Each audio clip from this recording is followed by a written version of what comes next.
ពីទូមានពីឃ្លាពីសៀងអ៊ីទីប្រឹក្សាដល់ឆ្នាំនេះសម័យសង្គម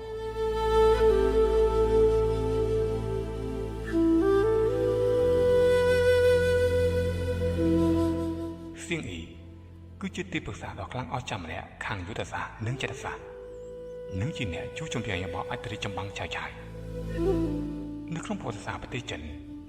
សៀងអ៊ីបានបង្ហាញឲ្យដៃគូសត្រូវឃើញពីភាពឆ្លាតវៃរហ័សរហួនក្នុងការដោះស្រាយបញ្ហាក្នុងការរៀបចំក្បួនយុទ្ធសាស្ត្ររបស់ខ្លួនមិនត្រឹមតែជាបុគ្គលដែលមានទេពកោសល្យសៀងអ៊ីក៏ត្រូវបានមនុស្សសម័យនោះចាត់ទុកថាជាជនដ៏ស្មោះត្រង់មួយរូបនៅក្នុងរាជវង្សហានផងដែរហើយខាងក្រោមនេះគឺជាសំណងសម្ដីដ៏ពីរឃ្លារបស់សៀងអ៊ីដែលជួយអប់រំនិងបំផុសគំនិតអ្នកឲ្យគិតបានវែងឆ្ងាយជាងមុន 1. ឆ្អឹងមួយដើមឆ្កែពីរក្បាលដណ្ដើមគ្នា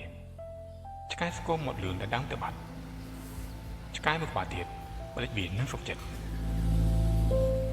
មនុស្សជាច្រើនឲ្យតម្លៃយ៉ាងខ្លាំងទៅលើការឆ្នះចាញ់ដែលជាហេតុធ្វើឲ្យអ្នកដែលចាញ់គេតែងតែកើតទុក្ខមិនសុខចិត្តខឹងសម្បាជំនួសការខឹងសម្បាចុះហេតុម្ដេចមិនយកពេលវេលាដែលកើតទុក្ខមិនសុខចិត្តទៅអភិវឌ្ឍខ្លួនឲ្យប្រសើរជាងមុន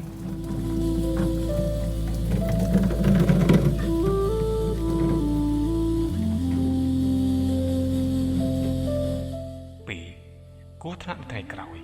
តែងតែធំជាងគ្រោះថ្នាក់នៅថ្ងៃនេះគឺស្ថានភាពស្ងប់ស្ងាត់នៅថ្ងៃនេះកុំទាន់អោពីព្រោះរឿងរ៉ាវនៅថ្ងៃស្អែកយើងមិនអាចទូទាយបានទេដូចពាក្យគេថាមុននឹងមានភ្លៀងព្យុះមកដល់មេឃតែងតែស្ងប់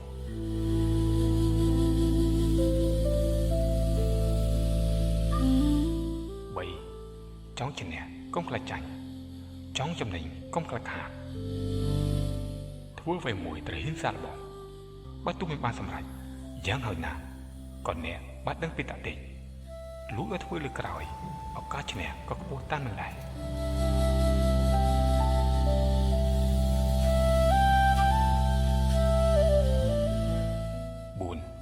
ឪពុកមិនគោរពវិន័យ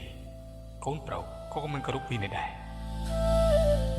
ស្លឹកឈើជ្រុះមិនឆ្ងាយពីគល់ដើរតាមបុគ្គលបែបណាអ្នកដែលមានអត្តចរិតបែបនោះ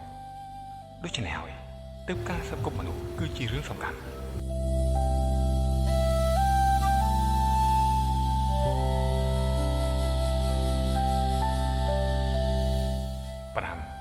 តបក្បត់នឹងបង្កគ្រោះថ្នាក់ដល់ខ្លួនឯងវិញមនុស្សដែលជាស្និទ្ធគឺជាមនុស្សដែលគ្រោះថ្នាក់បំផុតប្រសិនបើពួកគេមានគំនិតមិនល្អ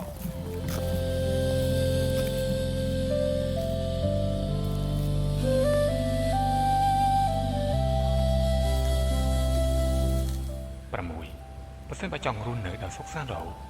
ដាច់ខាតកុំជឿលើពាក្យចាំអារាមរបស់គេអសោះពាក្យចាំអារាមគឺជាពាក្យដែលគេនិយាយតពីគ្នាពីមាត់មួយទៅមាត់មួយគ្មានប្រភពច្បាស់លាស់ប្រសិនបើរបបតែគិតពីសម្ដីអ្នកដទៃធ្វើមិនដាច់នឹងយើងរស់នៅបានសុខ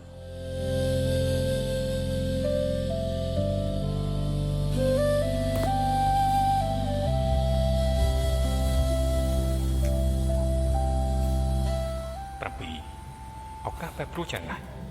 តែនឹងអាចមានសង្ឃឹម1% បានតែរឿងហេតុសុទ្ធតែមើលមិនឃើញសូម្បីតែ1នាទីក៏អាចធ្វើឲ្យលទ្ធផលប្រែប្រួលបានដែរដូច្នេះហើយកុំរំពឹងខ្ពស់ពេកទៅលើលទ្ធផលដែលមិនទាន់បានជោគជ័យ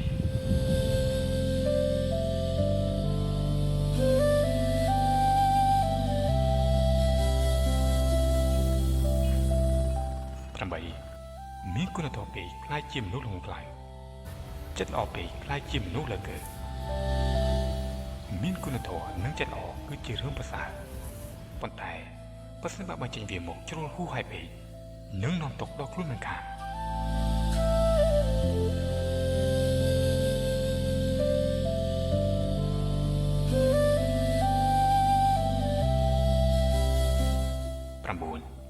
ខ្ញុំមិនហ៊ានថាខ្លួនឯងជាមនុស្សត្រឹមត្រូវលើសគេនោះទេប៉ុន្តែខ្ញុំគ្រាន់តែដឹងថាអ្វីល្អអ្វីអាក្រក់ពិតណាស់អ្នកមិនចាំបាច់ដើរប្រាប់គេថាអ្នកជាមនុស្សល្អនោះទេព្រោះវានាំឲ្យអ្នកខាត់ពីគ្រាន់តែអ្នកដឹងថាអ្នកជាមនុស្សល្អមិនធ្វើបាបចិត្តនរណាម្នាក់ គឺគ្រប់គ្រាន់ហើយ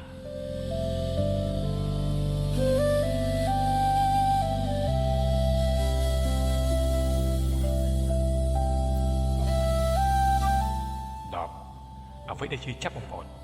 គឺការជួយមនុស្សដែលគ្មានគុណធម៌ក្បត់ឧត្តមកតេដែលបានសន្យានៅពេលដែលអ្នកសម្រេចចិត្តជួយទៅលើនរណាម្នាក់អ្នកត្រូវពិនិត្យឲ្យបានច្បាស់ព្រោះមនុស្សសម័យនេះបូកែសម្ដែងជាងរឿងក្នុងភាពយន្តទៅទៀត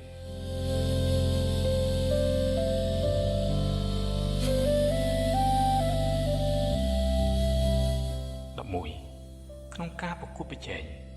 គេមានឱកាស 100% យើងក៏មានឱកាស 100% ដូចគ្នាឈ្នះឬចាញ់គឺស្ថិតលើអ្នកណាដែលមានយុទ្ធសាស្ត្រល្អជាងដូច្នេះហើយចំណេះដឹងគឺពិតជាសំខាន់ណាស់12មនុស្សមានសច្ចធម៌តែល្មមចិត្តទលំទលាយតែល្ងងមនុស្សបែបនេះដែលនឹងស័ក្តិសមធ្វើជាមេដឹកនាំគេបាន